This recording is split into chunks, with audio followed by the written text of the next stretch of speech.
Wolves of Wind, Book 1, Feathers. Chapter 4.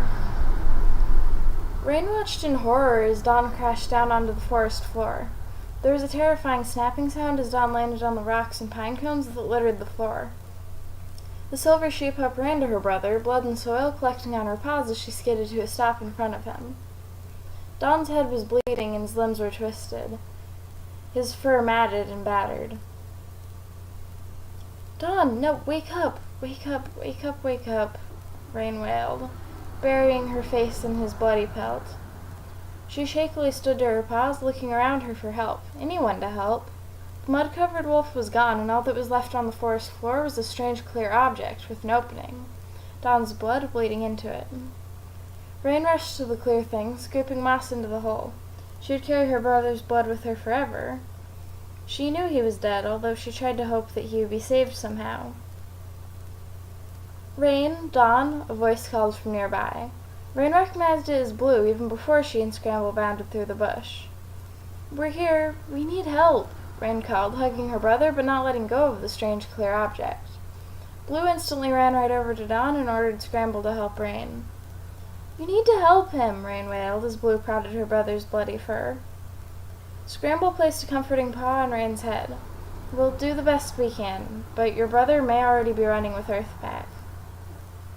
Tears filled Rain's eyes as she pressed her face into Scramble's chest fur.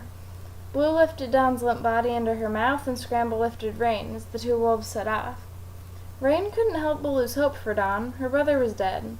Why did she ever let him leave camp? Why hadn't she told anybody? The journey back to camp was all a blur. Rain was pretty sure she had cried the whole way. But it was possible she had fallen asleep or passed out. She didn't even care. The moment they entered the camp, everybody had stopped what they were doing and just stared. Forrest was the first to recover from her shock, running over and snatching Dawn from Blue's grasp. "How did this happen?" Forrest wailed, hugging her son's body. Blue hesitated and Scramble answered instead of her. "They went exploring. We just found them like this." Forrest's head instantly shot up and Scramble set Rain down. Rain expected that she would yell at her, but instead Forrest hugged her close. "My poor baby, this must have been terrible for you. I'm so sorry you had to see this," Rain's mother wailed, licking the top of Rain's head. Rain snuggled into her mother's dark gold pelt, the blood-filled contraption still in her jaws. "Mom, what's going on?" a young voice asked from behind Forrest and Rain. Forrest turned her head and Rain climbed out of her mother's fur, seeing Dusty and Star standing there. Forrest growled softly. "Dusty, Star, I told you to stay in the den," she snapped. Star took a step back in surprise, but Dusty kept coming forwards, clearly smelling blood. Rain ran over to her brother and sister, still crying. "Me and Dawn went exploring. He's dead." Dusty and Star's eyes widened in surprise as they ran past Rain and towards where Forrest was coddling Dawn. Blue approached Forrest, clearly concerned. "Bold is out on patrol right now. Would you like us to find him and tell him, or—" Forrest then cut Blue off. "Bold? He was the one guarding the camp last night. That stupid deer-brained wolf." Forrest sighed and Blue spoke to Rain calmly. "You and your siblings should go get some rest. You've had a long day." As Rain passed by Star and Dusty, who were sitting next to Forrest, Rain gave a kind smile to her siblings, knowing that they were sad and it might cheer them up to know that she cared about them. To Rain's surprise, Star shot a nasty glare at her and Dusty turned her head.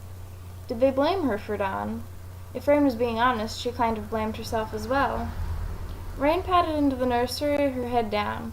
Whoever the mud-covered wolf was, why were they out there at night? Unless they had meant for Dawn to die? No, why would anyone ever do that? Dawn was wonderful and friendly to everyone. Rain lay down in her moss bed, clinging tightly to the container. It was all she had left of her brother. She had to keep it with her. The silver sheep-pup slowly fell asleep, although she didn't even remember closing her eyes. She awoke in a grassy meadow with the sound of birdsong in the air, yellow and blue flowers surrounding her and the smell of yellow grass in the air. Was this Earthpack? Had the stress from Dawn dying killed her? She slowly rose to her paws, confused. Why was she here? Rain peered up at the sky. It was bright blue with few clouds and a bright shining sun. Suddenly, she felt as though her paws were rising off the ground. As she looked down, she saw that they were. The ground was whisked away as if it was made of sand. and Rain was left in a dark night sky, stars speckled around her. What was this place that she had found herself in? Was this where evil wolves went? Was she evil for letting Dom leave camp? The silver sheep-hook thrashed around wildly, and then everything turned bright white. Blue and green flecks around her. She closed her eyes. It was too bright for her. As the color softened behind her eyelids, she opened her orange eyes, seeing that she was still floating in the air. She looked below her and saw a grassy island. A silver wolf with beautiful lavender wings sat on a massive stone jutting out of the sand, not looking that different from the stone that Skypack's alpha pine commanded from. Beside the silver she-wolf, there was a white she-wolf, but there was something strange. The white wolf had gills instead of wings. They were from Riverpack. Rain had heard stories about Riverpack. Skypack hardly interacted with them.